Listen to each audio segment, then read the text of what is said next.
C'est là, c'est l'ancienne, là. Oui. Que le Seigneur vous bénisse. Vous êtes à l'aise, non? C'est là l'ancienne, là. Ok. ¿A dónde están mis amigas?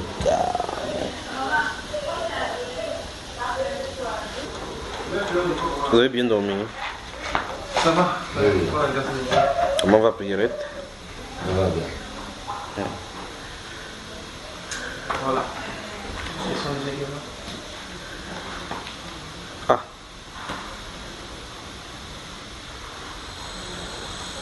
Il y a ma question de l'autre jour qu'on a mis en pause là. La différence entre prêcher et... Enseigner. Non, c'est pas enseigner. Prêcher, enseigner. Évangéliser. C'était prêcher, évangéliser. Enseigner, je connais ce que c'est. C'était les deux là seulement. Attends, dis-moi ce que c'est qu'enseigner. Bonjour au Maroc. Bonjour frère Junior. Bonjour à la cuisine. Ok, c'est bonsoir déjà. Bonjour dans la chambre. Voilà, tout le monde est présent. On peut prier. Amen. Que la grâce et la paix vous soient multipliées. Tendre Père, nous te sommes reconnaissants pour ta grâce, pour ta bonté, pour ta magnificence dans nos vies. Merci pour ta fidélité.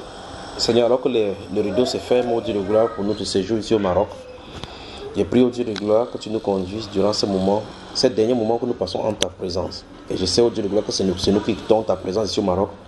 Mais toi, tu ne nous quittes jamais et que tu ne quitteras pas ceci.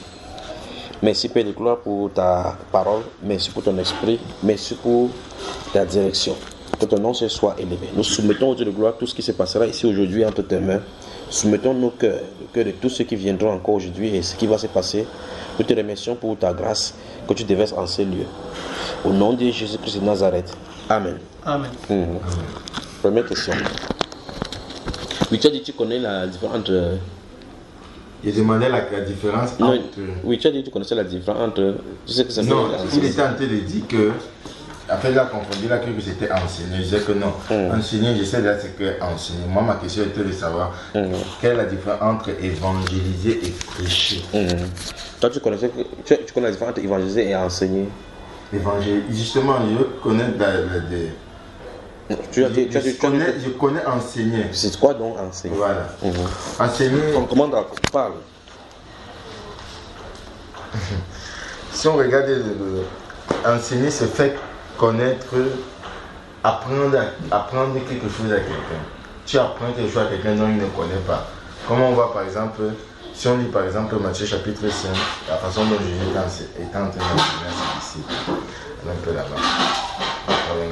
Avec les Écritures à l'appui, d'accord? Oui. Que Dieu te bénisse. Amen. Donc, on va dire que c'est enseigner, c'est quoi? Donc, tu réponds d'abord, enseigner, c'est quoi? Et d'après ta question, tu as vu qu'il y a un problème entre prêcher et évangéliser, n'est-ce pas? Donc, il veut d'abord qu'on débriefe un peu enseigner. Présente-nous enseigner, puis on va aller dans prêcher et évangéliser. Si on lit par exemple, si on s'appuie sur ces écritures de Matthieu chapitre 5, où il est écrit du verset 1 en descendant. Voyant la foule, Jésus monta sur la montagne et après qu'il se fut assis, les disciples s'approchèrent de lui. Puis ayant ouvert la bouche, il les enseigna et dit: Heureux les pauvres en esprit, car le royaume des cieux est à eux. Si on s'arrête seulement ici, on est en train de voir qu'il y a quelque chose dont les disciples ne connaissent pas. Jésus les enseigne maintenant. Il les enseigne maintenant comment ils doivent faire justement pour s'approcher. Parce que le but de tous ces enseignements-là, c'est pour connaître la voie qui mène vers le Seigneur. Alors il les montre comment connaître. Comme des gens aujourd'hui, quelqu'un ne connaît pas des choses sur la Bible. Tu te mets, tu commences à l'expliquer réellement comment Dieu veut que nous marchons. Tu le montres avec les Écritures. Tu entres en profondeur pour qu'il comprenne. Tu l'enseignes à connaître les voies de Dieu. Donc pour moi, c'est ça, enseigner. Donc enseigner, ça veut dire quoi finalement? Ça veut dire enseigner quelqu'un, faire connaître, ou permettre à quelqu'un de comprendre, ou bien de connaître les voies qui mènent à Dieu. Apprendre les gens à connaître les voies de Dieu. On enseigne la parole aux gens. On enseigne la parole. Oui. Donc quand Jésus a donné les grands thèmes, les grandes lignes, là c'est l'enseignement. C'est l'enseignement. C'est tout. C'est ce que je peux dire de l'enseignement. Le chapitre 28 de ce Matthieu là dit quoi?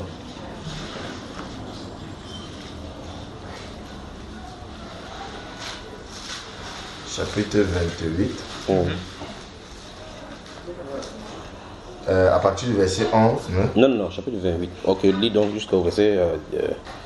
Oui. Je prends quel verset? Verset 18-19 nous intéresse. Voilà.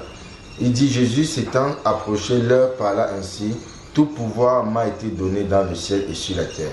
Allez, faites de toutes les nations des disciples, les baptisant au nom du Père, du Fils et du Saint-Esprit. Et enseignez-les les voies et enseignez-leur à observer tout ce que je vous ai prescrit. Et voici, je suis avec vous tous les jours jusqu'à la fin du monde. Bon, il a demandé d'aller faire quoi, hein? Il les a demandé de leur enseigner les Quand observer. bon, il a dit allez, faites quoi? Faites de toutes les nations des disciples. Et les baptisant au nom du Père, du Fils et du Saint-Esprit. Oui. Et enseignez-leur à observer. Quand ils disent qu'ils partent, ce qu'ils sont de faire, on appelle ça quoi? Selon moi, ce qu'ils partent faire, on appelle ça prêcher. Oui. Oui. Et quand ils finissent de les prêcher, ils font quoi? Ils enseignent maintenant. Ils enseignent maintenant. Et quand est-ce qu'il y a l'évangélisation? C'est donc ça, alors, c'est plus ça qui est un peu ça. Non, ça devient intéressant. Et Matthieu, restons dans le livre de Matthieu, donc commençons quelque part. Matthieu chapitre 2. Mais je prends le chapitre 4. Après la tentation du Seigneur. Lis le verset 16, 17. Verset 16 On va lire beaucoup de passages. Passages, d'accord? et 17. Matthieu chapitre 4, verset 16. Et 17. Ce peuple assis dans les ténèbres a vu une grande lumière. Et sur eux, et sur ceux qui étaient assis dans la région et l'ombre de la mort, la lumière s'est levée. Dès ce moment, Jésus commença à prêcher et a dit, répentez-vous car le royaume des cieux est proche. On dit dès ce moment. Ici, on nous raconte l'histoire de Jean le Baptiste. Quand il était venu, on avait coupé la tête de Jean Baptiste. On dit que dès ce moment-là, Jésus a commencé à prêcher. On va lire presque 5 ou 6 passages qui concernent cela. Et il faut que tu identifies. Gardez-vous à l'esprit que j'ai dit, Matthieu chapitre 28, verset 18, 19. Et on va noter également Actes chapitre 2, verset 37 à 42 principalement. Et on va spéculer autour de cela, d'accord? Allons dans le chapitre 11 de Matthieu maintenant.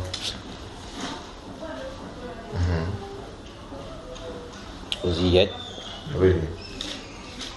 Relis encore, mettez le doigt dans cela, on relit. Dans Verset 17, je vous pose des questions. Verset 17, chapitre 4. Le chapitre 4 qu'on a lu là. Dès ce moment, Jésus commença à prêcher et a dit, répentez-vous, car le royaume des cieux est proche. On va commencer à regarder les éléments. Gardez-vous les éléments dont on va prendre maintenant. Chapitre 11. Verset 1. Lorsque Jésus eut achevé de donner des instructions à ses 12 disciples, il partit de là pour enseigner et prêcher dans les villes du pays. Donc, ici on met clairement enseigner et prêcher comme deux choses différentes. Pour enseigner et prêcher. Entrons dans le livre de Marc.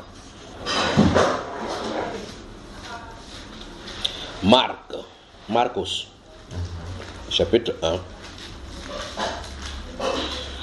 Marc chapitre 1. Versets 38 et 39. Verset 38 de Marc chapitre 1. Il leur répondit, allons ailleurs, dans les bourgades, voisines, afin que j'y prêche aussi. Car c'est pour cela que je suis sorti. Donc il est sorti pour prêcher. Pour prêcher. Il faut qu'il aille aussi dans les bourgades. Allons-y. Et il alla prêcher dans les synagogues, par toute la Galilée, et il chassa les démons. Chapitre 3. Il faut réunir tous ces passages-là, d'accord? Chapitre 3. Frère Méchiti, hein? Bonsoir au Maroc. Bonsoir frère Junior. Voilà, dans toute la maison. Marc chapitre 3. Verset 10 à 15. Le verset 15 qui nous intéresse. Verset 10 à 15. Car comme il guérissait beaucoup de gens, Tous ceux qui avaient des maladies se jetaient sur lui pour le toucher. Les esprits impurs, quand ils le voyaient, se prosternaient devant lui et s'écriaient, tu es le Fils de Dieu. Mais il leur recommandait très sévèrement de ne pas le faire connaître. Il monta ensuite sur la montagne, il appela ceux qui voulut et ils vinrent auprès de lui. Il en établit 12 pour les avoir, pour les envoyer. Pour les avoir avec lui. Avec lui. Ok. Pour les avoir avec lui et pour les envoyer prêcher avec le pouvoir de chasser les démons. Donc on prêche avec le pouvoir de chasser les démons. Quand on prêche, on chasse les démons, n'est-ce pas, frère? Donc il n'y a pas de prédication sans la manifestation de la puissance. Ok. Donc ici, qu'est-ce qu'on nous dit ici dans ce passage? On va lire d'abord le tableau complet, puis on va avancer. Allons-y. Je continue. Non. Qu'est-ce qu'on a dit? Bon, ici, il est question de... On va rencontrer ça dans le Luc au chapitre 12, chapitre 6. On nous raconte l'histoire du Seigneur Jésus-Christ qu'il va choisir parmi les... Parce qu'il y avait la foule qui le suivait. Et maintenant, il va entrer à prière, où il va passer toute la nuit à prier Dieu, et puis descendre de la montagne. Il va en choisir 12 qui va les envoyer maintenant prêcher. On dit qu'il les envoie prêcher avec puissance de guérir de chasser les démons. Il choisit les 12 pour les envoyer, il faut qu'on regarde encore le verset 15. Verset 15, et pour les envoyer prêcher avec le pouvoir de chasser les démons. Voilà. Donc ça veut dire qu'il les envoie d'aller chasser les démons. Non. Prêcher. D'aller prêcher pour... Non, le chasser les démons c'est autre chose. Bon, ça veut dire qu'il les envoie aller prêcher, d'accord? On est dans quel livre ici? Marc. Ok. Allons, on va y revenir dans le livre de Marc. Rentrons dans le livre de Matthieu, disons au chapitre 10, voir.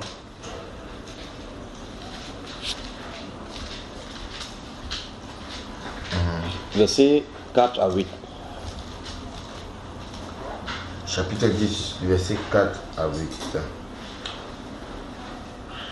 Simon, le Ganani. C'est la liste des gens qui ont été envoyés. Saute la liste là. Ok. Ouais. Tels sont les 12 que Jésus envoya après les avoir donné les instructions suivantes. N'allez pas vers les païens et n'entrez pas dans les villes des Samaritains. Allez plutôt vers les brebis perdues de la maison d'Israël. Allez, prêchez et dites, le royaume des cieux est proche.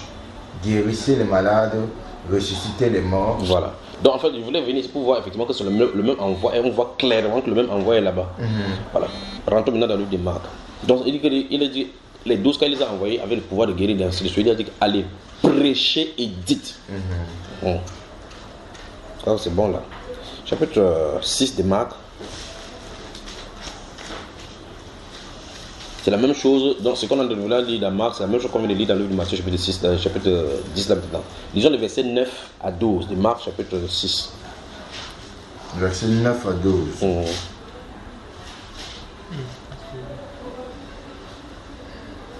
On y va? Déchausser ses sandales et de ne pas revêtir de tunique. Puis il leur dit, dans quelque maison que vous entriez, restez-y jusqu'à ce que vous partiez de ce lieu. Et s'il y a quelque part des gens qui ne vous reçoivent ni ne vous écoutent, retirez-vous de là et secouez la poussière de vos pieds, afin que cela leur serve de témoignage. Ils partirent et ils prêchèrent la repentance. Ils partirent et quoi? Ils prêchèrent la repentance. Ils partirent. Ça, c'est la suite même de l'histoire de Matthieu chapitre 10. On dit que quand ils sont partis, ils ont prêché la repentance. Dans Matthieu chapitre 10, on leur avait dit qu'il a donné le pouvoir. Il a dit allez prêcher. Dites. Dites que quoi? Repentez-vous. C'est sûr. Matthieu chapitre 10 que on a lu avant d'arriver ici. Ne perdez pas le fil. Dans Matthieu chapitre 10, il leur a dit quoi? D'aller dire quoi? Allez et dites le royaume des cieux est proche. Non, pas dites. Il dit quoi? Allez prêcher et dites. Voilà, allons-y encore. Allez prêcher et dites. Le royaume des cieux est proche. Voilà. Maintenant, dans Marc chapitre 6. Dans Marc chapitre 6, il dit, ils partirent et prêchèrent la repentance. Ils partirent et prêchèrent la repentance. On prend la repentance comment, frère? En parlant du royaume. Ok. Non, 16, chapitre 16 maintenant.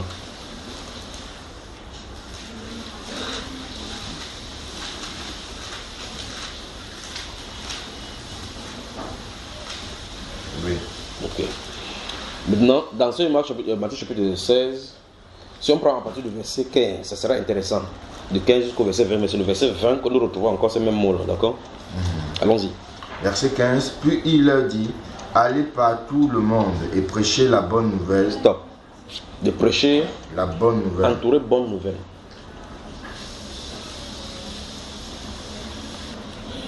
Je ne sais pas s'il y a une autre version ici, là, maintenant. Je ne sais pas si j'ai une autre version ici. Oui, oui, continue la lecture pendant que je Il dit, cherche. puis il leur dit, allez par tout le monde et prêchez la bonne nouvelle à toute la création. Oh. Celui qui croira et qui sera baptisé sera sauvé, mais celui qui ne croira pas sera condamné. Voici les miracles qui accompagneront ceux qui auront cru. En mon nom, ils chasseront les démons. Ils parleront de nouvelles langues. Ils saisiront des serpents. S'ils boivent quelques breuvages mortels, il ne leur fera point de mal. Ils imposeront les mains aux malades et les malades seront guéris. Le Seigneur, après les avoir parlé, fut enlevé au ciel. Et il s'assit à la droite de Dieu. Verset 20 enfin. Et ils s'en allèrent prêcher partout. Le Seigneur travaillait avec eux et confirmait la parole par les miracles qui l'accompagnaient. Dans la version parole du vif, je crois que c'est, comment on appelle cela, BDS, c'est quoi ça, Bible du Seigneur. Il est dit ici au verset 20, quant à eux, ils s'en allaient proclamer la parole en tout lieu. Le Seigneur travaillait avec eux et confirmait leur prédication par les signes miraculeux qui les accompagnaient. C'est ce qu'il est dit. Donc, mais, dans le verset 15, il est dit qu'il va prêcher l'évangile. N'est-ce pas? Enfin, qu'il n'est pas prêcher la bonne nouvelle. Ce qu'on appelle bonne nouvelle, c'est ce qu'on appelle la bonne nouvelle. Bonne nouvelle, c'est l'évangile. D'accord? Bonne nouvelle en grec, ça veut dire l'évangile. Quand il y a bonne nouvelle, on prêche quoi? La bonne nouvelle. Il ne parle pas du contenu de la bonne nouvelle.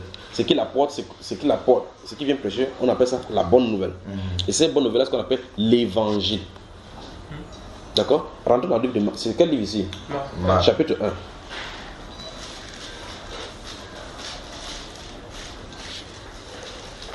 Le verset 1 dit quoi? Chapitre 1. Le chapitre 1 de Marc. Oui, chapitre 1, verset 1. Oui. Commencement de l'évangile de Jésus-Christ, Oui. Fils de Dieu. Voilà. Donc, ça veut dire que si vous lisez dans notre version, c'est le commencement de la bonne nouvelle de Jésus-Christ, Fils de Dieu. N'est-ce pas? Ok. Commencement. Versets 14 et 15, qu'est-ce que ça dit dans ce même chapitre 1? Versets 14 et 15. Après que Jean eut été livré, Jésus alla dans la Galilée, prêchant l'évangile de Dieu. Stop. Donc, il prêcha l'évangile de Dieu. C'est ça, on a écrit cette fois-ci ici l'évangile. Donc, et quelque part, nous avons lu tout à l'heure dans le chapitre, ça c'est au chapitre 1. Au chapitre 15, on a dit allez prêcher la bonne nouvelle. D'accord? Celui qui croira ce qu'il a baptisé sera sauvé. C'est au verset 15. Ici, on dit quand Jean avait été livré, il s'en alla prêcher la bonne nouvelle de Dieu. Quand Jean avait été livré, on dit que quand Jean était livré. Et on se situe dans ce contexte-là, dans le livre de Matthieu, chapitre 4, que nous avons lu au verset 17. Quand Jean avait été livré, on dit, quand on l'a livré, il a fui aller dans le territoire des Zabulons, afin que s'accomplisse ce que le prophète avait dit. Le peuple qui était assez dans le terrain, il a commencé à enseigner. D'accord? Donc, ça veut dire que Jésus allait prêcher quoi? La bonne nouvelle. Il prêchait quoi? La bonne nouvelle. Et la bonne nouvelle, il prêchait quoi? La bonne nouvelle encore appelée l'évangile. Ok. Dans la Bible, donc, ça commence à prendre des tournures. La Bible appelle l'évangile de Dieu, l'évangile de Christ, l'évangile du royaume, l'évangile pour la repentance, l'évangile du salut. D'accord? Ainsi de suite, ça prend un nom. Mais il y a un seul évangile. Il y a d'autres groupes maintenant qu'on appelle l'évangile éternel, que c'est l'évangile éternel. Il n'y a qu'un seul évangile. Dans le livre de Galates chapitre 1, allons-y maintenant. Galates chapitre 1. Allons-y, toi, verset 6. Galates chapitre 1, verset 6. Je m'étonne que vous vous détourniez si promptement de celui qui vous a appelé par la grâce de Christ pour passer à un autre évangile. À un autre évangile. Je suis en train de parler parce que on a prêché, qui est à travers la prédication. Et on a la bonne nouvelle qui est liée à l'évangélisation, ou bien encore à l'évangile. Donc, parce que c'est le radical d'où dérive le mot évangéliser. D'accord? Quand on dit que tu peux pas évangéliser, ça veut dire que tu es en train d'annoncer la bonne nouvelle. D'accord? On va voir ça tout à l'heure. Donc, c'est pas fini là, continue. Le verset 7. Non pas qu'il y ait un autre évangile, mais il y a des gens qui vous troublent. Donc la Bible est claire ici qu'il n'y a pas un autre évangile. Il n'y a pas un autre évangile. Mais il a dit qu'il y a d'autres personnes qui viennent troubler. Pourquoi ils viennent troubler? Parce qu'ils veulent annoncer autre chose qu'on doit annoncer dans la bonne nouvelle. Dans le contenu de la bonne nouvelle. Et par conséquent, en faisant comme ça, et le verset continue en disant, et qui veulent renverser Frère Melchi, l'évangile de Christ. Voilà, ils veulent renverser l'évangile de Si on change l'évangile par la bonne nouvelle, ils veulent renverser la bonne nouvelle de Christ. Et on pourra entrer en élargissant l'enseignement, on pose la question, c'est quoi donc la bonne nouvelle de Christ? Et cette bonne nouvelle de Christ concerne la bonne nouvelle du royaume. Parce que quand Christ était sur la terre, lui-même il prêchait. Gardez bien à l'esprit ce qu'on a dit. Il est question de dire que dans la Bible, il n'y a qu'un seul évangile. Vous dites l'évangile c'est quoi? C'est l'évangile de Christ. Vous dites l'évangile c'est quoi? Non, c'est que Christ est ressuscité. C'est pas ça dont il est question. Parce que quand Christ était sur la terre, lui il prêchait l'évangile. C'est pas ça, frère. C'est ça. Parce qu'on vient de voir dans le chapitre 1 de Marc, au verset 1, que commencement de l'évangile de Jésus-Christ. Au verset 14, et quand on dit qu'il commença, dès que Jean eut été livré, il est parti partout le Galilée prêchant l'évangile de Dieu. Donc finalement, c'est l'évangile de Dieu, ou encore l'évangile de Christ, ou l'évangile du royaume. Donc la bonne nouvelle du royaume. Donc le contenu de la bonne nouvelle, ce n'est pas seulement que Christ est mort et ressuscité, parce que la bonne nouvelle était prêchée avant. Vous comprenez ce pas?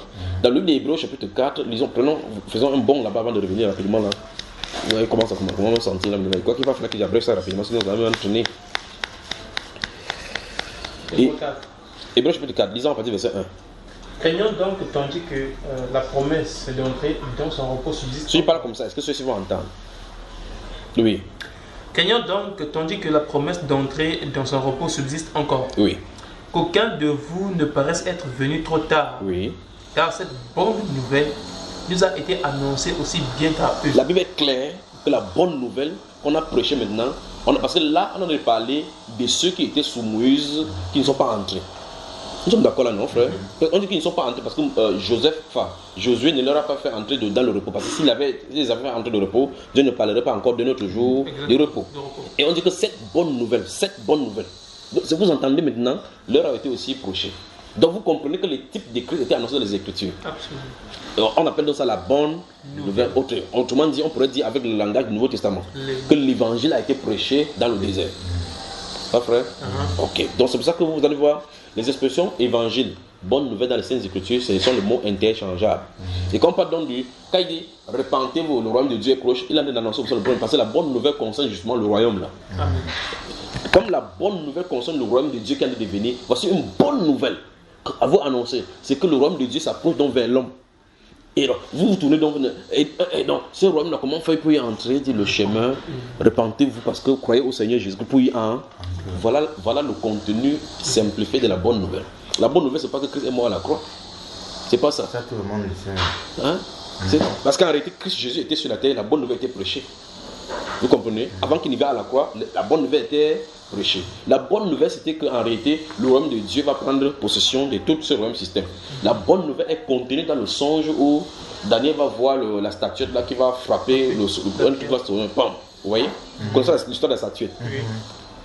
Quand Nebuchadnezzar donne l'interprétation de Nebuchadnezzar, il dit que si vous regardez au roi et que une pièce est détachée d'une montagne sans le secours d'un homme et a frappé les pieds. Il dit qu'après il donne l'interprétation. Il dit que c'est un autre royaume qui sera suscité pas par le nom, par la main d'un homme qui va renverser tout le royaume, le système qu'on a ici maintenant. Voilà la bonne nouvelle. Donc depuis les prophètes ont parlé de ce royaume-là. Alors maintenant, comment faire donc pour entrer dans ce royaume-là? Dieu au fur et à mesure dans l'Écriture va déployer les moyens pour pouvoir montrer à l'homme que voilà comment on va participer. Dans le psaume 15, il parle de la même chose.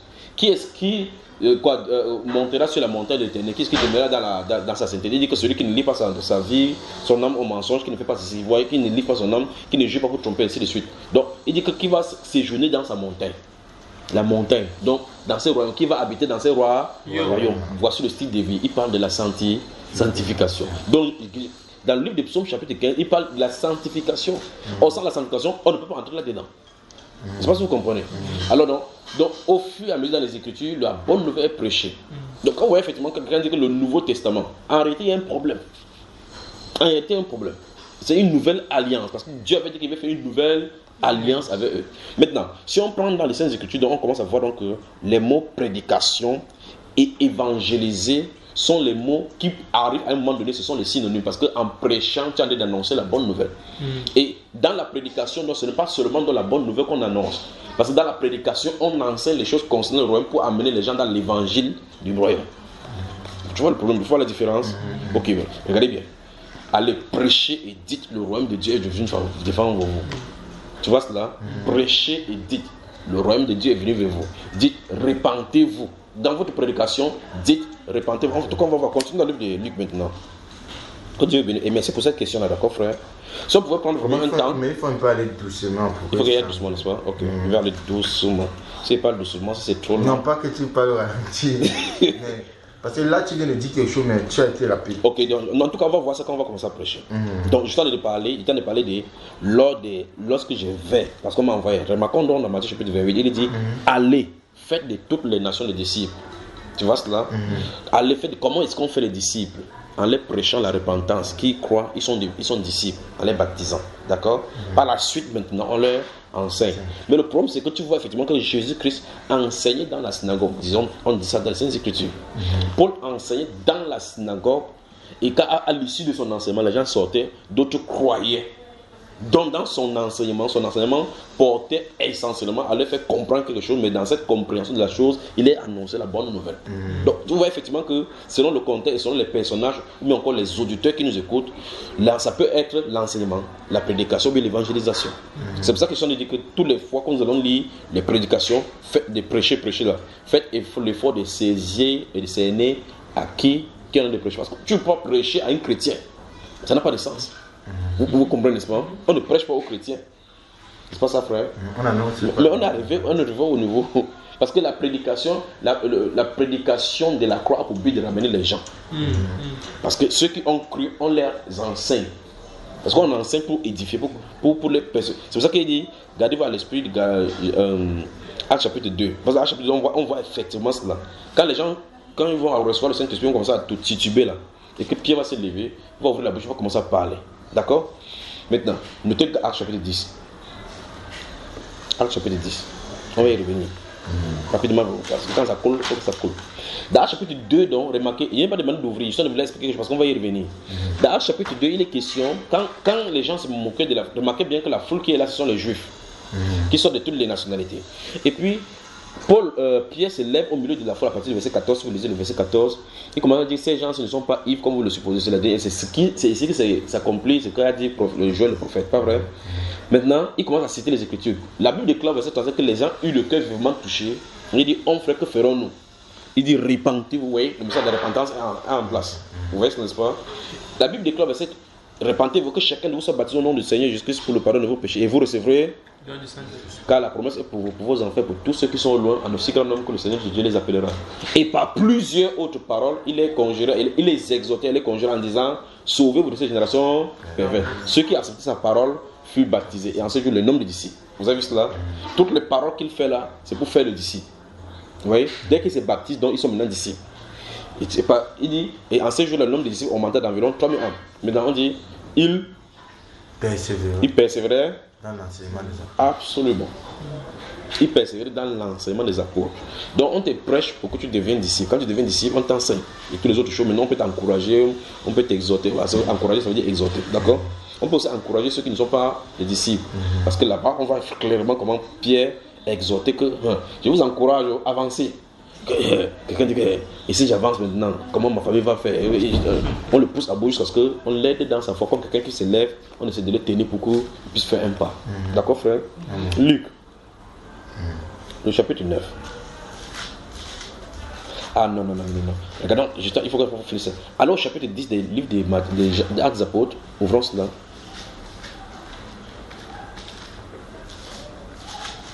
Vous y êtes? Ok. Luc chapitre 10. Acte chapitre 10. Acte chapitre 10. C'est que ça défile devant mon partout dans tous les sens. Et puis, donc, pendant qu'on dit Luc là maintenant, prenons le chapitre 24 de Luc, aussi noté. Les questions bibliques, ça m'étonne seulement que vous dites, ah, on fait un petit enseignement de 30 minutes. 30 minutes, qu'est-ce qu'on va entendre? Qu'est-ce qu'on va entendre? Si on peut vendre le temps pour aller travailler durant au travail pour avoir de l'argent. Mais Dieu a dit, cherchez-moi si vous cherchez comment on cherche l'argent, pas vrai frère? Mais quand on prend la prédication, on dit que nous 3 heures c'est trop difficile, on ne peut pas tout entendre. C'est destiné pour ceux qui ont le temps pour Dieu. Alors maintenant, regardez ici, Luc chapitre 24, vous avez noté, Acte chapitre 10 maintenant, prenez le verset 30 en descendant. Regardons, verset 30 en descendant. Acte des apôtres chapitre 10, verset 30 en descendant. La Bible déclare, verset 30, Corneille dit, il y a 4 jours à cette heure-ci, je priais dans ma maison à la 9e heure. Et voici un homme vêtu d'un habit éclatant se présenta devant moi et dit, Corneille, ta prière a été exaucée et Dieu s'est souvenu de tes aumônes. Envoie donc à Joppé et fais venir Simon, surnommé Pierre. Il est logé dans la maison de Simon, un corrieur, près de la mer. Aussitôt, j'ai envoyé vers toi et tu as bien fait de venir. Maintenant donc nous sommes tous devant Dieu pour entendre tout ce que le Seigneur t'a ordonné de nous dire. Alors Pierre ouvra la bouche et dit, en vérité, je reconnais que Dieu ne fait point exception de personne, mais qu'en toute nation, celui qui le craint et qui pratique la justice lui est agréable. Il a envoyé la parole aux fils d'Israël en leur annonçant la paix par Jésus-Christ, qui est le Seigneur de tous. Vous savez ce qui est arrivé dans toute la Judée. Après avoir commencé en Galilée, à la suite du baptême que Jean a prêché, vous savez comment Dieu a oint du Saint-Esprit et de force Jésus de Nazareth, qui allait de lieu en lieu, faisant du bien et guérissant tous ceux qui étaient sous l'empire du diable, car Dieu était avec lui. Nous sommes témoins de tout ce qu'il a fait dans le pays des Juifs et à Jérusalem. Ils l'ont tué en le pendant au bois. Dieu l'a ressuscité le 3e jour et il a permis qu'il apparût, non à tout le peuple, mais aux témoins choisis d'avance par Dieu. À nous qui avons mangé et bu avec lui après qu'il fut ressuscité de mort. Et Jésus nous a ordonné de prêcher au peuple et d'attester que c'est lui qui a été établi par Dieu, juste des vivants et des morts. Le verset 42 nous intéresse. Donc, il dit dans ce verset 42, il dit Jésus leur a ordonné. D'aller faire quoi? De prêcher au peuple et d'attester que c'est lui qui a été établi juge des vivants et des morts. Le peuple à qui il a adressé ici, il a de prêcher. Voilà ça qu'il a de prêcher comme ça. Donc c'est la prédication. On va voir cela quand Paul va parler de la prédication. Jésus lui-même dans le livre de Jean, Matthieu et Marc va parler, lorsqu'on va demander, lorsqu'on va commencer à donner les différentes sentences aux Juifs, il va commencer à parler des tirs, des gens de Ninive qui vont se lever pour condamner. Il dit parce qu'ils ont cru à la prédication de Jonas. Parce que la prédication, ou mieux encore prêcher, d'accord, prédication, prêcher a pour but de faire venir et de tourner les gens. Et en tournant, en prêchant donc, on prêche quoi? La repentance, en leur annonçant la bonne nouvelle. Tu as vu la chose? On prêche, parce qu'il dit, allez prêcher et dites, le royaume de Dieu est proche. On a vu ça aujourd'hui. Allez prêcher. Donc allez dans votre prédication. Pendant que vous allez prêcher, vous allez ouvrir prédication. Il n'y a pas un style de prédication bien précis. Quand vous allez commencer à annoncer. Ici, il est question de Corneille. En réalité, je sais que voilà la prédication qui a commencé. Il commençait à raconter une histoire. Voilà, il a commencé une histoire. Dans cette prédication, ce qu'il a de faire, c'est la prédication. Dans cette prédication, il va annoncer donc le royaume et le salut du royaume, l'entrée du royaume par Jésus le Messie. D'accord, frère? On est d'accord? Chapitre, nous sommes dans le chapitre, quel chapitre ici? 10. Alors, chapitre 20. Donc,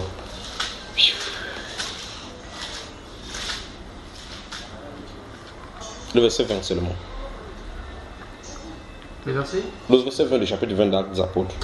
Le verset 20. Vous savez que je n'ai rien caché de ce qui vous était utile et que je n'ai pas craint de vous prêcher et de vous enseigner publiquement et dans les maisons. Allons-y encore.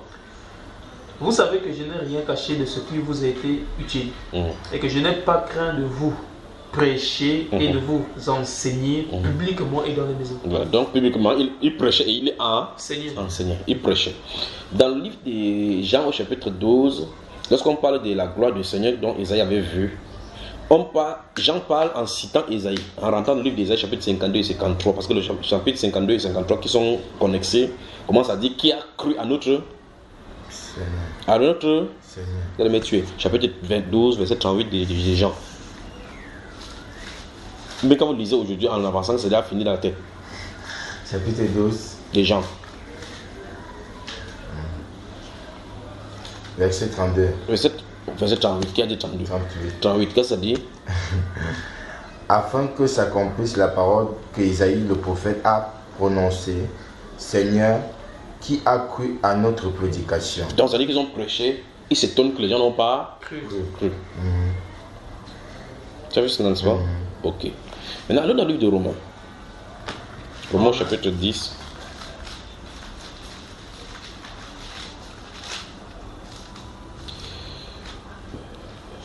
Verset 13 jusqu'à 15. Merci. Car quiconque invoquera le nom du Seigneur sera sauvé. Oui. Comment donc invoqueront-ils celui en qui ils n'ont pas cru? Oui. Donc ça dit que pour entrer dans ce royaume, pour se réfugier dans ce royaume-là, il faut invoquer le nom du Seigneur. Absolument. Pour se réfugier là-bas, pour être sauvé. Maintenant, il commence à poser des questionnements. Comment donc invoqueront-ils à ceux qui n'ont pas cru, donc pas l'appeler à notre secours? Et comment croiront-ils en celui dont ils n'ont pas entendu parler? Il faut qu'on entende parler de lui. Oui. Et comment en entendront-ils parler s'il n'y a personne qui prêche? S'il n'y a personne qui prêche. Donc il faut que quelqu'un prêche. Et comment y aura-t-il des prédicateurs s'ils ne sont pas envoyés? Voilà. Donc allons-y rapidement dans ce cas dans 1 Corinthiens.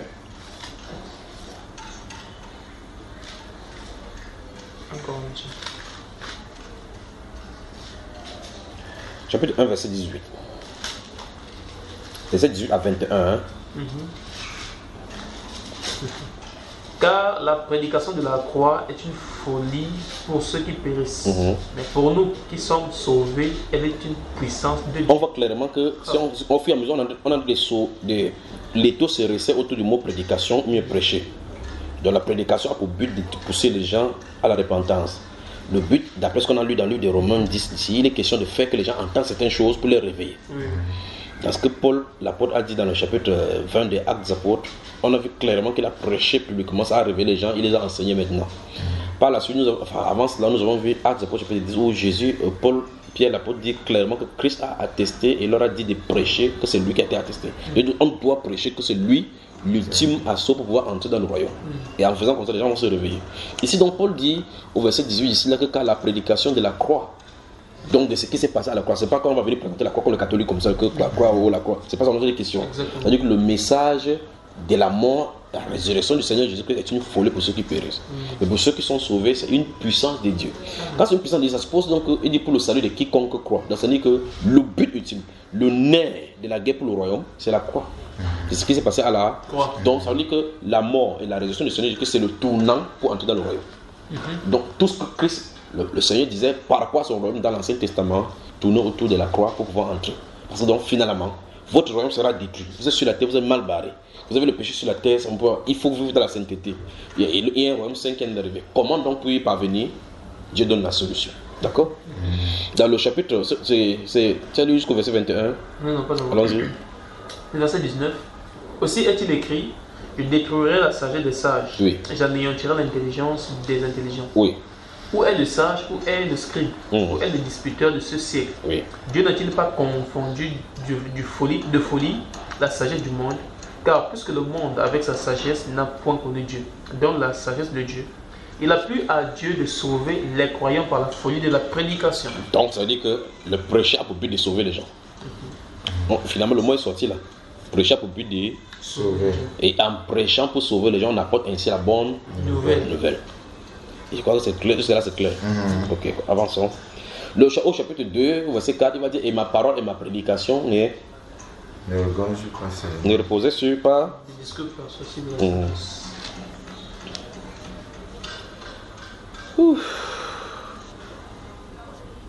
Chapitre 3 de Galates, verset 2 à 5. Il y en a plein. Chapitre 3.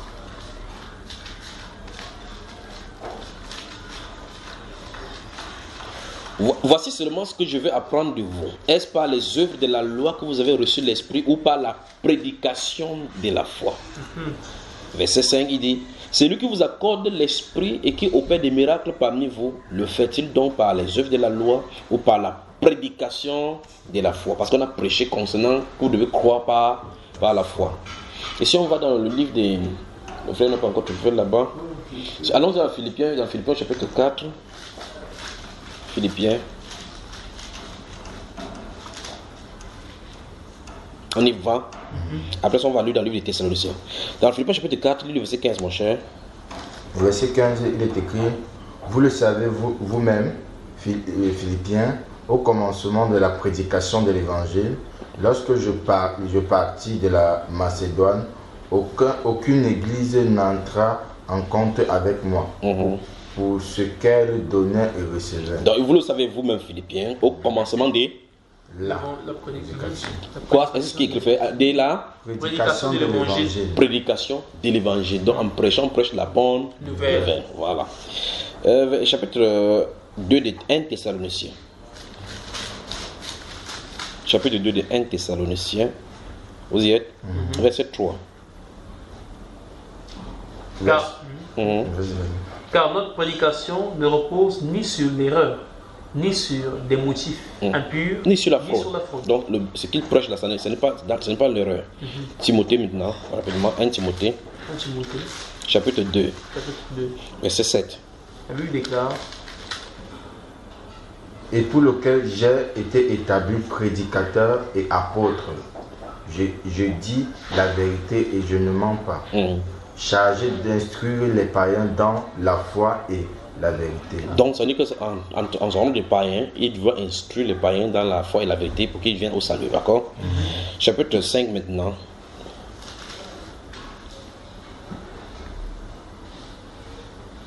Chapitre 5, verset 17. Verset 17. Que les anciens qui dirigent bien soient jugés dignes d'un double honneur. Surtout ceux qui travaillent à la prédication et à l'enseignement. Donc, oui, effectivement, que si on a commencé à voir la chose, ceux qui travaillent à la prédication et à l'enseignement doivent être jugés d'un double honneur. Donc, tu vois qu'il y a des gens qui sont destinés pour la prédication, d'autres sont destinés pour l'enseignement. Ok. Alors, si vous voyez un de ces cas-là dans le livre des Actes des Apôtres, chapitre 8, que Dieu vous bénisse. Amen. Actes des Apôtres, chapitre 8.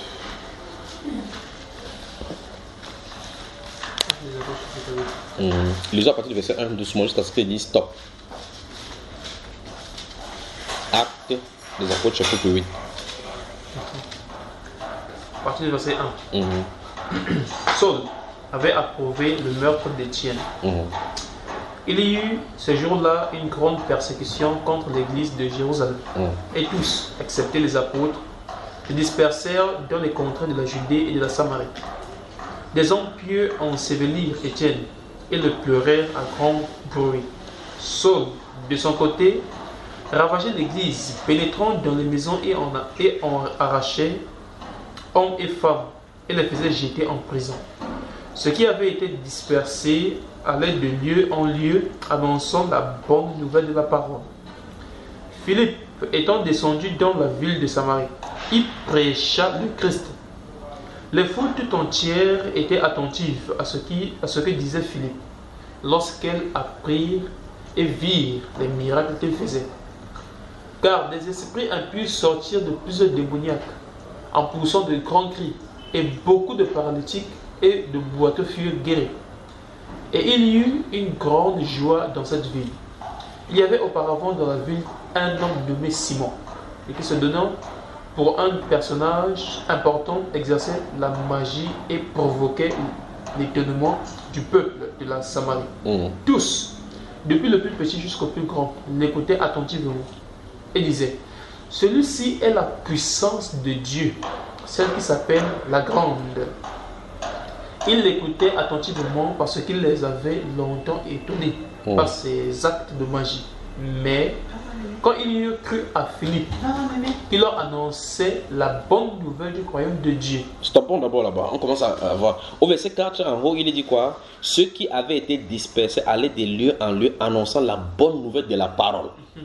Ici au verset 12, il est dit, mais quand ils eurent cru à Philippe, il leur annonçait la bonne nouvelle du royaume de Dieu et du nom de Jésus. Il y a la bonne nouvelle du royaume de Dieu et du nom de Jésus. Hommes et femmes se firent baptisés à cause de ce nom-là. D'accord? Maintenant, qui est en train d'annoncer? Quand il y a la dispersion, on a dit quoi? Quand il y a la dispersion là-bas, qui est descendu à Samarie? Philippe. On dit quoi? Philippe descendu dans la ville de Samarie, il prêcha le Christ. Il prêcha le Christ. Vous voyez le problème, n'est-ce pas?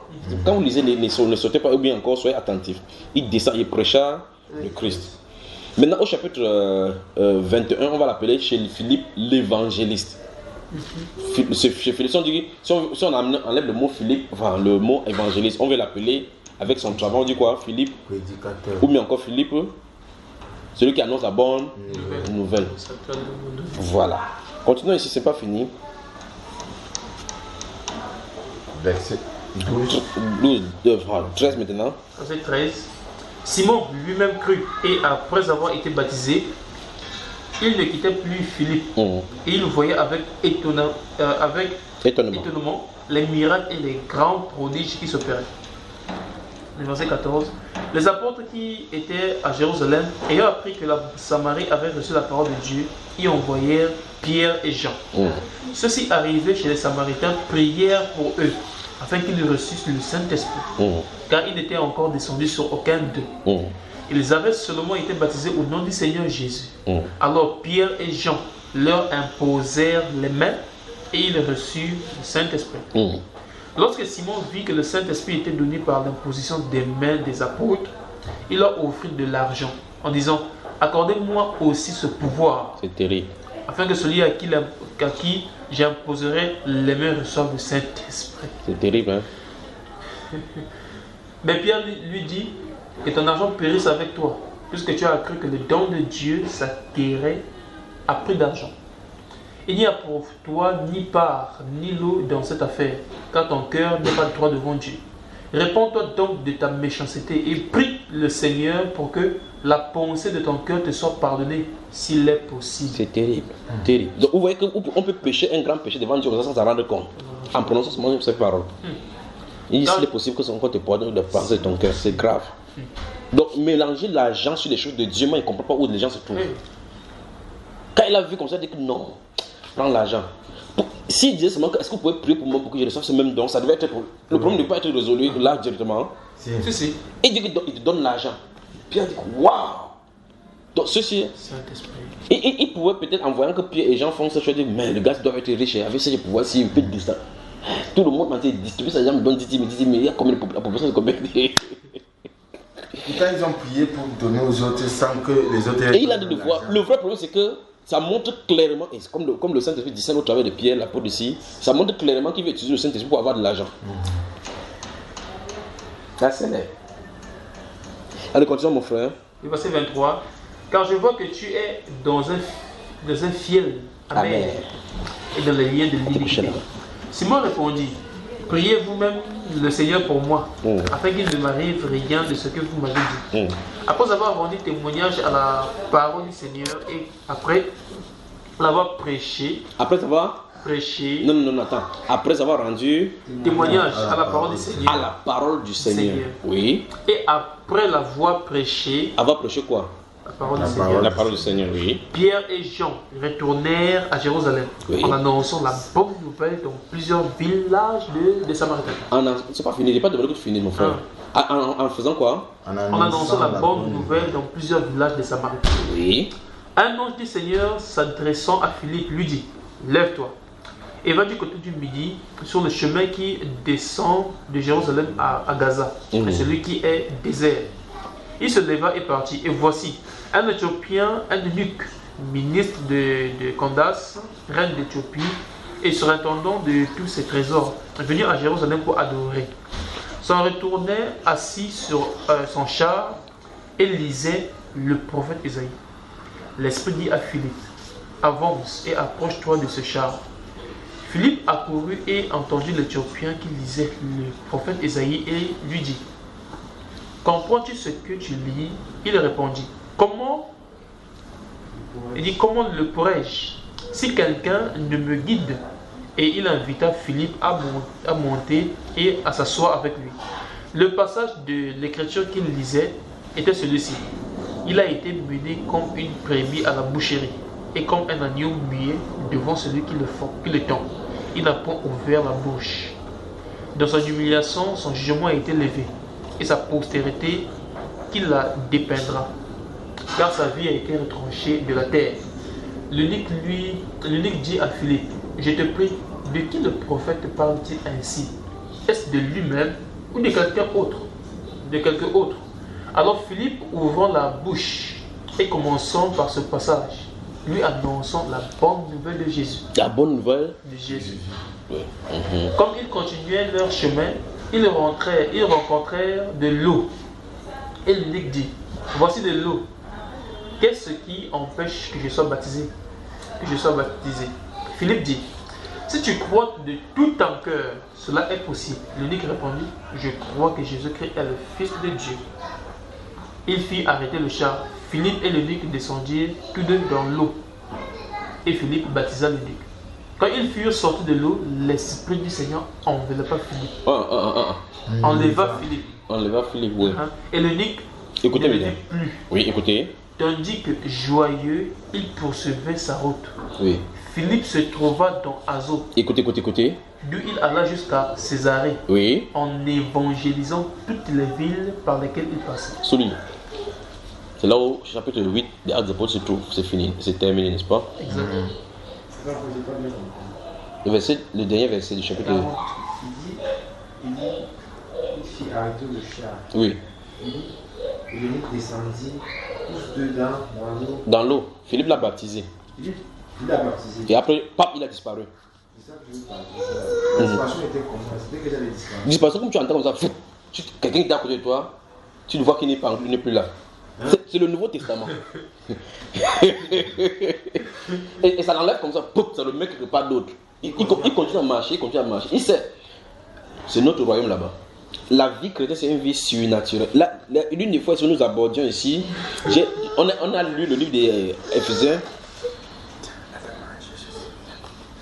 Dans le livre nous avons lu dans le livre des Éphésiens où le Seigneur nous a donné une recommandation que cette génération-ci, il faut qu'on comprenne la profondeur, la largeur et ainsi de suite, et qu'on comprenne clairement qu'il peut faire au-delà de ce que nous pouvons penser. C'est vrai qu'à un moment, tu es quelque part comme ça là. Tu es bloqué comme ça, regarde frère, tu vas aller au pays avant de rentrer. Tu fais vop, tu es au pays. On dit, mais tu es venu quand tu dis non, je viens d'arriver comme ça. Tu finis, dès que tu finis ce qu'il a fait, vop, tu disparais. Et les gens m'ont dit, c'est au peur de quoi j'ai ça. mais tu vois effectivement qu'en réalité, lisons le verset qui vient avant le dernier verset. Allons-y. Le verset 39. Quand ils furent sortis de l'eau, l'Esprit du Seigneur enleva Philippe. Donc on n'a pas dit que Philippe a disparu par lui-même. C'est ça qui est différent entre le royaume de Dieu et le royaume des ténèbres. Dans le royaume des ténèbres, on enseigne aux gens à disparaître. C'est pour ça qu'ils ont les bagues, les autres là-bas, parce qu'en réalité, c'est un esprit qui les amène. C'est un esprit qui les détourne comme ça là. Il y a un ami qui m'a appelé, m'expliqué au Bénin. C'est un grand ami à moi. Il disait qu'au Bénin, ces choses-là sont monnaie courante là-bas. C'est un garçon qui il avait fait cette alliance-là avec les esprits. Il allait dans les esprits, on a traité avec lui. Et puis il pouvait disparaître, même si n'importe quoi, même si l'accident disparaît. Et pour tester, il conduisait lui-même la voiture, il fonçait dans le danger. Et c'est comme ça qu'il tuait les gens au Bénin, c'est ce qu'il a dit. Il conduit un bus de 70 places, boum, quelque part, ça le fait disparaître, il va quelque part. Après on va chercher le chauffeur, il ne voit pas. 70 personnes, mais où voit comment le diable peut être méchant. Il faut que ça, boum, 2, 3, 4 fois, la prochaine fois, tout ce qui est passé. Il a fait, boum, la troisième fois, il allait atterrir sur un baobab. Ouais. Parce que quand ça t'entraîne, ça peut te lancer sur une maison, dans la rivière. C'est pas toi qui décides où ça va aller. Donc c'est où c'est vrai souvent les sorties quand on les attrape sur le top, sur le palais justement. Celui-là peut-être il peut bagarrer dans l'avion et puis il tombe quelque part à chute libre. Alors, parce que celui-là c'est un grand chevronné dans cette affaire-là, il me disait que ce sont les choses qu'il ne faut pas utiliser. Lui-même il sait effectivement qu'il y a les retours. C'est pour ça qu'il n'aime pas utiliser cela. Parce qu'il sait ce que ça veut dire. C'est là où il m'expliquait effectivement qu'il y avait un jeune homme comme ça, qu'il a comme ça, et finalement il est mort. Il dit, mais vous n'êtes pas allé le chercher, qui va le chercher? Tu veux descendre sur le baobab comment? Donc, il est tombé, il est calé dans une branche d'un grand baobab. Il est resté là-bas. Est-ce que tu as sauté? Tu vas sauter? Tu vas descendre? Il est resté là parce qu'il est mort, il est tombé. Finalement, il a pris la puissance pour montrer qu'il est invulnérable. Il a tué peut-être 120 personnes. Après, finalement, lui-même, il est mort à cause d'une puissance. En tout cas, je pense que c'est pour montrer clairement que c'est toujours différent. Le fonctionnement de Satan, tel qu'on voit. Si les serviteurs de Satan peuvent disparaître pour aller en Inde faire quelque chose, ça montre clairement que davantage chez Dieu encore c'est plus puissant. La différence, c'est que c'est chez Dieu, c'est Dieu qui prend l'initiative de le faire. Dans le livre d'Ézéchiel, au chapitre 1, 2 et 3, on voit clairement comment Ézéchiel était assis dans sa maison. Les anciens, la Bible déclare que les anciens sont venus devant lui pour poser des questions. Il dit qu'il vit le Seigneur, il étendu, et c'était une espèce de main. Il l'attrapa par les cheveux, il entra, il l'enleva entre ciel et terre. Et puis le transporta dans les visions à Jérusalem. Il est arrivé à Jérusalem, il a vu les gens. Donc ça dit que pendant que les gens faisaient le culte là-bas, Ézéchiel était là, personne ne savait qu'il était là. Mais il était en même temps de l'autre côté des Babyloniens, il était assis là en train de parler avec les gens comme ça. Mais il était en plein. Et puis pendant qu'il a causé avec eux comme ça, parce que tu ne parles pas dans la vision, et que tu restes comme ça, comme les corps. Or, la différence avec le domaine satanique, c'est que quand tu sors de ton corps, c'est pour ça qu'ils ont les chambres où ils se cachent. Vous voyez cela, n'est-ce pas? Il faut que le corps soit inerte pendant qu'il a été dédoublé. Ils appellent ça le dédoublement. Voilà. Mais ici, Dieu parle de la transmutation. Et on a transporté tout son corps. Il dit pour le cas de Philippe ici. Vous voyez cela? Il parle du cas de Philippe. On a des questions ici. On a enlevé Philippe. Parce qu'on dit clairement que l'eunuque ne le vit plus. Or, pour le cas d'Ézéchiel, au chapitre 3 là, du livre d'Ézéchiel, il était là physiquement, mais le prophète était quitté. Il causait avec monsieur Ézéchiel. Tu vois la différence, frère? Donc, il causait avec monsieur Ézéchiel. Vous pouvez sonner. Quand vous pouvez causer avec monsieur Ézéchiel, ou bien vous causez avec le prophète. C'est deux personnes différentes. Deux personnalités différentes. Est-ce que on se comprend jusque là? Ok. Alors là, il était au devant de lui, mais il était en même temps à Jérusalem, en train de se promener là partout. C'est ce qu'on dit qu'il pèse le mur, il pèse le pas, il entre, il voit. Les gars font l'encens, il faut comme ça là. Donc vous voyez que sans la révélation, le peuple est dans le frein. Dans tous les genres de dissolution. Et les gens qui étaient là, on ne savait pas que les gens qui les servaient là-bas étaient des magiciens. Ils étaient dans la sorcellerie. Mais le point que je voulais montrer, c'est que, et pour Ézéchiel, c'est Dieu qui a décidé d'enlever Ézéchiel dans son esprit pour le transporter dans la vision. Et pour, comment ça s'appelle? Philippe, ici, l'évangéliste, c'est toujours Dieu qui a décidé. On dit que l'esprit de Christ. Ouais, frère. Vous lisez la Bible ici dehors. Hein? Le dernier l'esprit du Seigneur enleva Philippe. Donc c'est l'esprit qui t'enlève. Et quand l'esprit t'enlève, il sait où il va mettre. Exactement. Voilà. Donc c'est pas pour dire que maintenant il disparaît. Ça commence à se dire que c'est Satan qui va te retrouver. Donc maintenant, ça c'est dans le Nouveau Testament. On peut disparaître. Je comprends maintenant pourquoi ces prédicateurs disent qu'ils peuvent être ici. J'ai suivi ça chez qui? Il y a un vieux là. Comment ça s'appelle? Mamadou Karambéry. Ouais. Il avait dit qu'il était chez lui et puis il a parlé dans le salon. Oui, en tout cas, lorsqu'ils disent là, ça semble. Lorsqu'ils disent ça. Mamadou Karambéry. Lorsqu'ils disent là, les gens qui ne connaissent pas les Écritures et qui ne connaissent pas la puissance de Dieu crient au scandale. Non, pas wow. Crient au scandale et à la démonisation. Et on commence à l'inculquer comme c'est le satanisme. Mais ils ne connaissent pas seulement la puissance de Dieu. Quand les gens ne connaissent pas le Saint-Esprit, ils disent comment le Saint-Esprit agit, on va le traiter des satanistes. On va dire que. Mais peut-être la façon dont il parle et raconte ça, ça fait de telle sorte que les gens croient que c'est lui qui fait. Satan le fait, Dieu le fait. On se comprend, n'est-ce pas? Donc, Mamadou Karambéry n'est pas un sataniste. Donc, ce qui se passe, c'est. Bon, de toute façon, laissons d'abord. Que celui qui va périr, qui périsse. Des questions? On a fini. On a fini maintenant, je résume en vous posant la question. Depuis ce que nous avons lu, nous avons commencé à lire ici dans le livre de Matthieu chapitre 4, verset 17. Par la suite, on a lu dans le livre de Matthieu chapitre 11, où on a le verset 1 et suivant. Qu'avez-vous retenu comme différence entre prédication, mais encore prêcher et évangéliser? On commence par le poser des problèmes. Ce que j'ai remarqué dans prêcher, la différence entre prêcher et évangéliser, bon, c'est que les deux peuvent se retrouver au même moment. C'est-à-dire, en même temps qu'on prêche, on est en train d'évangéliser. Nous sommes d'accord qu'on peut prêcher sans évangéliser, non? Parce qu'il y a les prédicateurs dans le monde. Nous sommes d'accord. Parce que les discoureurs étaient dans la prédication. Quand Paul l'apôtre est venu à l'aéroport, ce qu'il faisait, les gens faisaient d'abord d'ordinaire à l'aéroport, c'était la prédication. Ils prêchaient, mais ce n'est pas la bonne nouvelle qu'ils en ont. J'espère que c'est bien clair. Parce que ça veut dire que ça ne veut pas dire que toute prédication a pour but d'amener la bonne nouvelle. Tu peux prêcher sans amener la bonne nouvelle. Parce que la bonne nouvelle, c'est un plus maintenant à la prédication. N'est-ce pas, frère? Là maintenant, sous réserve donc qu'on ait compris cela, que nous sommes dans le cadre chrétien de la prédication de la bonne nouvelle. Prédication de l'évangile. Prédication de la bonne nouvelle du Seigneur, la bonne nouvelle du royaume ainsi de suite. Une femme doit-elle donc prêcher avec tout ce qu'on a vu? Non. Ou mieux encore, une femme est-elle donc appelée à la prédication? Non. Parce que les gens disent que non. Elle peut quand même prêcher. Non. D'après tout ce qu'on a dit là. Elle est appelée à cela? Non. Vous pouvez dire ça à haute voix? Absolument non. Tu es d'accord aussi, n'est-ce pas, frère? J'ai été d'accord pour ça. Absolument. Absolument. Une femme, vous voyez donc quelque chose donc, parce que vous dites évangéliser, parce que c'est les gens qui prêchent qui évangélisent. Non, elle ne prêche pas, elle évangélise seulement. Les gens s'amusent seulement, pas vrai, frère? Vous avez vu une femme aller évangéliser? Non. Parmi tous ses disciples qui a envoyé deux, vous avez vu une femme parmi? Non. Nous avons des problèmes. Donc en clair, le champ de mission à l'extérieur n'est pas pour la femme. Que Dieu vous bénisse. Il y a aussi une chose que j'ai remarqué dans cela, c'est que tout à l'heure, j'ai remarqué que la plupart de ceux qui ont été envoyés prêcher, c'était des apôtres. Oui. Je veux poser la question de savoir est-ce que tout... Mais au départ, il travaille avec les apôtres, il devait être envoyé qui? Puisque par la suite, on a lu dans le livre de Timothée chapitre 5, il a parlé de surtout ceux qui travaillent à la prédication et à l'enseignement. Et il ne s'adresse pas seulement aux apôtres. Les apôtres sont les piliers des fondations parce que l'édifice doit être posé par le pilier, pas les apôtres. C'est pour ça qu'il y avait des apôtres qui étaient en même temps. Paul dit qu'il a été appelé comme prédicateur et apôtre. Tu vois un peu, n'est-ce pas? Donc ce sont les piliers qui étaient en train de mettre sur place. En même temps, ils jouaient le rôle des diacres dès le départ. Par la suite, le diacre, le diaconat va sortir au fur et à mesure dans les besoins. D'accord, frère? Donc, quand tu regardes ces choses, il faut regarder avec l'image du fait que c'est les prémices. Il fallait qu'ils fassent tout le travail eux-mêmes. Mais par la suite, quand au fur et à mesure le corps se déploie, le spécialiste de telle chose vient. Le spécialiste de telle chose vient. C'est un peu comme dans l'armée. Si vous entrez dans l'armée, au tronc commun, tous les gens de l'armée sont au niveau 1, dans la formation, ils ont la même formation. Celui qui est dans la santé fait la même formation physique d'abord de l'armée.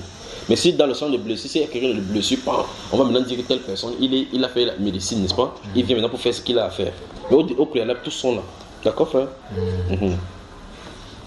Des questions? Nous avons compris ici, n'est-ce pas? Que le Seigneur soit glorifié. Donc maintenant, il n'y aura plus jamais des questions, frère Junior. Y a-t-il une différence entre évangéliser et prêcher? Moi, je suis une femme. Dieu me met à cœur d'aller prêcher. Hein? Je vais prêcher. Je vais prêcher parce que les âmes périssent dehors. N'est-ce pas, frère?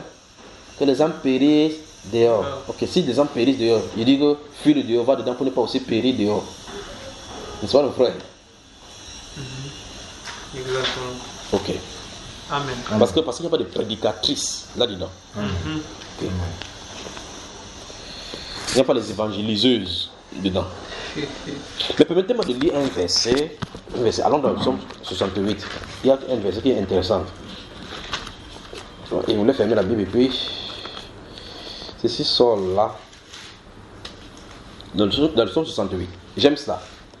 Et regardez. Ça va vous amuser, hein, ne vous inquiétez pas.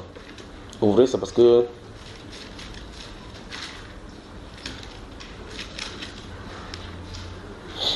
on y va. Il va lire à partir du verset et on va trouver quelque chose. Quand on va lire le verset, moi je vais vous regarder, vous allez me donner ce que vous comprenez. Verset 2. Dieu s'élève, ses ennemis se dispersent et ses adversaires fuient devant sa face. Comme la fumée se dissipe, tu les dissipes. Comme la scie. J'espère que nous sommes de lire les mêmes choses là. Oui, comme la scie se fond au feu, les méchants disparaissent devant Dieu. Mais les justes se réjouissent, ils triomphent devant Dieu. Ils ont des transports dans les graisses. Écoutez, verset 5. Chantez à Dieu, célébrez son nom. Frayez le chemin à celui qui s'avance à travers les plaines. L'Éternel est son nom. Réjouissez-vous devant lui. Le Père des orphelins, le défenseur des veuves. Vous connaissez, plusieurs personnes connaissent ces versets, mais c'est ce qui est en bas après ça qui nous pose problème. Écoutez, c'est Dieu dans sa demeure saine. Dieu donne une famille à ceux qui étaient abandonnés. Il délivre les captifs et les rend heureux. les rebelles habitent les lieux arides. Ô Dieu, quand tu sortis à la tête de ton peuple, vous y êtes? Quand tu marchais dans le désert, puis on met une pause, pas vrai? La terre trembla, les cieux se fondirent devant Dieu. Le Sinaï s'ébranla devant Dieu. Le Dieu d'Israël, tu fis tomber une pluie bienfaisante. Ô Dieu, tu fortifias ton héritage épuisé. Ton peuple établit sa demeure dans le pays. Que par ta bonté, ô Dieu, tu avais préparé pour les malheureux. Le Seigneur dit une parole. Lisez, 1, 2, 3. Et les messagères de bonnes nouvelles sont une grande armée. Voilà. Alors, le Seigneur dit une parole et... Les messagères de bonnes nouvelles sont une grande armée. Maintenant, on a parlé de l'Église, du Nouveau Testament. Quelqu'un vient pour sortir le psaume 68, verset 12. Il dit que voilà, la Bible parle des messagères. Messagers de quoi, nous disons? De bonnes nouvelles. Dont les évangiles. Non, des évangélistes. Des évangélistes. Dites évangéliste. Voilà. Ok, maintenant, qu'est-ce que ceci veut dire? Oui, c'est pour cela que moi je suis surpris par le comportement des gens de ce siècle-ci. C'est que lorsque on cherche, quand vous allez voir quelqu'un va vouloir avoir 12 femmes et autres, là-bas il va chercher Abraham et Isaac avec les Salomon. Pour pouvoir justifier, parce qu'il faut qu'il y ait quelque chose qui soutient ce qu'il a en train de faire. Quelqu'un cherche, il quitte l'église où les apôtres ont déposé la fondation, où les règles de l'église sont données dans le Nouveau Testament et dans les enseignements des apôtres. Il vient chercher dans le psaume 68. Comme il a vu messager, on dit voilà, on a dit messager. Maintenant, ok. On dit ici, verset 12, le Seigneur dit une parole. Les messagers des bonnes nouvelles sont une grande armée. Vous y êtes? Les rois des armées fuient et celles qui restent à la maison partagent le butin, tandis que vous reposez au milieu des étables. La question c'est, on parle de qui et de quoi ici? Il ne veut pas entendre. C'est seulement, comme on a dit, les messagers des bonnes nouvelles. Dans la version King James, la version française, vous prenez votre téléphone, vous regardez la version King James de ces passages. Je pense que vous avez la version King James ici. Il est dit, The Lord gave the word. The Lord, vous comprenez en anglais, non? The Lord gave the word. Great was the company of those that published it. The Lord gave the word. Great, grande, fut l'armée qui l'a publié. L'armée, c'est un faux féminin. Absolument. Parce que quand on parle de l'armée de Dieu, le mot armée c'est féminin, c'est l'église ou bien dans l'ancienne alliance, il s'agit d'Israël. Ok, maintenant, dans la version de David Matthieu, il est dit, le Seigneur a donné de quoi parler. Les messagers de bonnes nouvelles ont été une grande armée. Les messagers. Il dit dans la version de David Matthieu, il est dit, le Seigneur a donné de quoi parler. 2 points. Les messagers de bonnes nouvelles ont été une grande armée. Tout à l'heure, nous avons lu dans le livre des Hébreux, chapitre 4. Et nous avons vu clairement que cette même bonne nouvelle nous a été aussi annoncée à cœur qu'à eux. Pas vrai? Mais ça ne trouve pas point de foi chez ceux qui l'entendent. Mais maintenant, si c'est les messagers et que c'est la bonne nouvelle, et on a parlé à ça dans l'Ancien Testament, a-t-on vu une femme aller prêcher la bonne nouvelle quelque part? On a des problèmes ici, frère. On a des problèmes. Comment donc quelqu'un peut aller prendre ça pour dire, comme dans le second, on a écrit que les messagers de bonnes nouvelles étaient nombreuses. Donc je répète encore la version de David Matthieu, sous les la version de David Matthieu, il est dit là-bas, le Seigneur a donné de quoi parler. Les messagers de bonnes nouvelles ont été une grande armée. Parce que c'est l'armée du Seigneur là-bas. Quand David dans le 1 Samuel chapitre 17, vous avez moi, dans le 1 Samuel chapitre 17, quand David vient confronter Goliath, Goliath se lève et l'insulte. Qu'est-ce que David lui dit à lui? Tu oses insulter l'armée. Qui est cet insultant qui ose insulter l'armée du Dieu vivant? Quand David parle qu'il a insulté l'armée, c'est les femmes qu'il a insultées. Hein, frère? Non. Nos esprits tordus de ce siècle-ci. Ouvrons le livre d'Exode.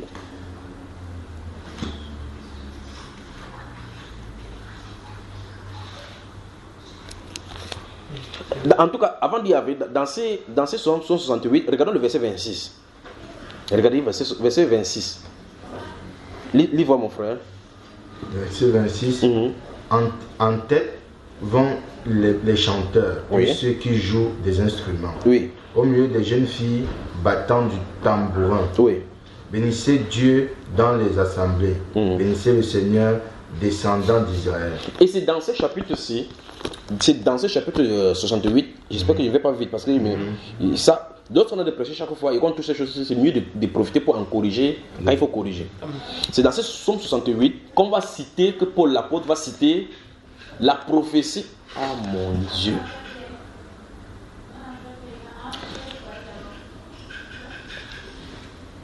Vous savez, dans le livre des Éphésiens chapitre 4, il est dit au verset 11 qu'il a donné les uns comme apôtres. Vous vous souvenez, n'est-ce pas? Mais avant cela, le verset dit, celui qui est descendu dans les horizons inférieurs, c'est le même qui est monté. Et en montant, il a fait... Lisons ça de Psaume 68. Regardons bien. Regardez. Verset 18 et suivant. C'est toi qui lis. Verset 18. À 19. Oui, à 19. Les chars de l'Éternel se comptent par 20 000. Oui.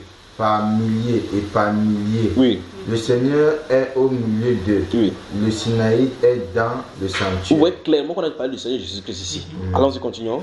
Tu es monté sur la hauteur. Tu as amené des captifs. Oui. Tu as reçu des dons pour l'homme. Oui. Les rebelles habiteront aussi près de l'Éternel Dieu. C'est exactement ce qu'il est dit. C'est pour ça que Paul l'apôtre dit dans Éphésiens chapitre 2, verset 1, que nous aussi, nous avons ce même esprit de rébellion. Nous étions de leur nombre. Or, ici, on a parlé de la réunion. Et dans l'Ude d'Hébreu, il est dit au chapitre 12, verset 18 à 22, que vous ne vous êtes pas approchés de la montagne qu'on ne veut pas toucher, mais de la sainte montagne, la montagne de Sion, de Jérusalem, qui forme le cœur des anges, des esprits des justes parvenus à la paix, à la perfection. Le miracle que forme le cœur des anges. Maintenant, ici il est dit, et c'est là on a décidé, Éphésiens au chapitre 4, verset 8, il dit qu'il est monté, il a fait des dons aux hommes. Mais ici, la façon que c'est dit, donc les prophéties sont dites ici. Et dans ce chapitre, ce qu'on parle des messagers qui se font puissants, qui étaient nombreux. Et on parle dans la version du second des messagers. Pourtant, dans ce livre d'Éphésiens chapitre 4, on voit clairement qu'il a fait des dons aux hommes. Il a fait les uns comme apôtres, évangiles, ainsi de suite. Et dans toutes les manifestations des apôtres, et prophètes, et tous les autres, là, on ne voit aucune femme. Aucune. Exode. Ça montre réellement qu'il ne s'agit pas de femmes. Absolument. Même dans la version, j'ai la version de David Martin ici. Tu as vu ça là? Lis donc. Dès le verset 12, il est dit, déclaré, les rois des armées s'en s'enfuient. Oui. Ils s'en s'enfuient et celle qui se tenait à la maison a partagé le butin. Oui. Non, c'est décalé chez toi, remonte. Donc le verset... Ça va être le verset 11 chez toi. Le Seigneur a donné, voilà, le Seigneur a donné de quoi parler. Oui. Il dit, les messagers Oui. de bonnes nouvelles ont été une grande armée. On n'a pas dit messagers. On n'a pas dit messagers. Donc maintenant, si la personne prend maintenant, lui c'est quoi, il dit qu'on a dit messagers. Il prend le matin, on dit que messager. Où est-ce qu'on en sera maintenant? C'est exactement comme dans le livre du second chapitre 8 des Proverbes, le verset 22. On dit, la sagesse dit, l'Éternel m'a créé la première de ses œuvres. Les témoins de Jéhovah se baladent avec ce livre-ci. Parce que quand tu vas parler, on va dire que, de qui est-ce qu'on parle? Jésus, on dit que lui-même dit qu'on a créé le premier de ses œuvres. Or, quand tu lis là-bas dans ce livre, ouvre le Proverbe ici, dans le chapitre 8 là.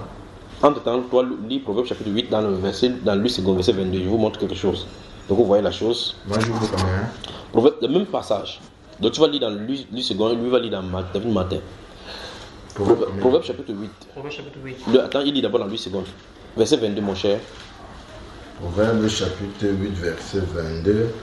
L'Éternel m'a acquisé au commencement. Ok, donc toi, c'est quelle version ici? 8 secondes. Tu es sûr? Oui. Lis là-bas, mon cher. Proverbe 8. Non, Proverbe 8, verset 22. L'Éternel m'a créé. Tu as entendu? L'Éternel m'a Créé le premier de ses œuvres, avant les œuvres les plus anciennes. Et ça, c'est Jésus qui en a parlé comme ça. Enfin, il ne s'appelait pas Jésus, c'est le Christ là-bas. Donc, Dieu ne peut pas créer, Christ ne peut pas être créé.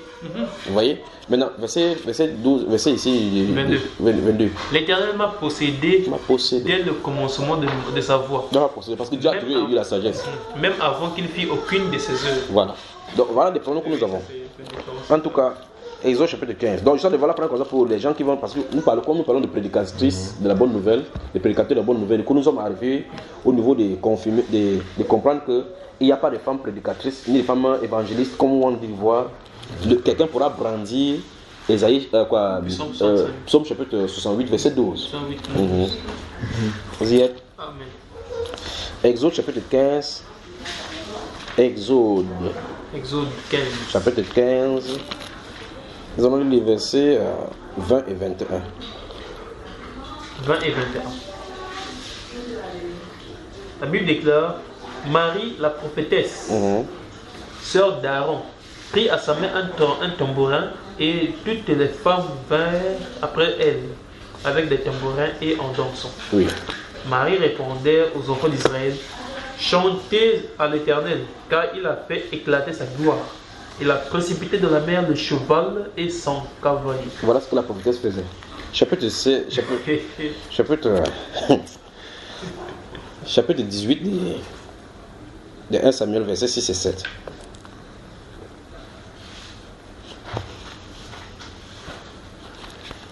Chapitre 18 de 1 Samuel. Verset. Attention, si ça chauffe, il faut vérifier. Il faut tester si ça chauffe. Donne. Il faut brûler mon enfant là-bas. Ne donne pas encore, ça chauffe. Ou bien donne, je vais lui donner. Dis à la princesse. Viens manger. Viens manger, chérie. Donc, le chapitre 18 de 1 Samuel, verset 6 et 7. Ça passe. La Bible déclare, verset 6 et 7, comme il revenait lors du retour de David après qu'il eut tué le Philistin, les femmes sortirent de toutes les villes d'Israël au devant du roi Saoul, en chantant et en dansant au son des tambourins et des triangles, et en poussant des cris de joie. Donc si c'était déjà les danses dont là déjà les évangéliques, que c'est bien qu'ils continuent à danser. Parce que depuis on a vu que c'était les danses. Au chapitre 68 des psaumes là-bas, au verset 26, on a lu aujourd'hui que dans la tête de l'armée, il y avait l'armée, et puis au milieu, puis il vient les gens qui avaient les tambourins. Parce que quand ils partaient en guerre, c'est comme ça qu'ils dansaient. Amen. Amen. Que le Seigneur vous bénisse. Amen. Une pause. S'impose. Et qu'elle danse, elle danse bien même. Toujours. La femme ne doit plus enseigner. Viens danser ici. Tu vois ce que la prophétesse faisait? Elle dansait.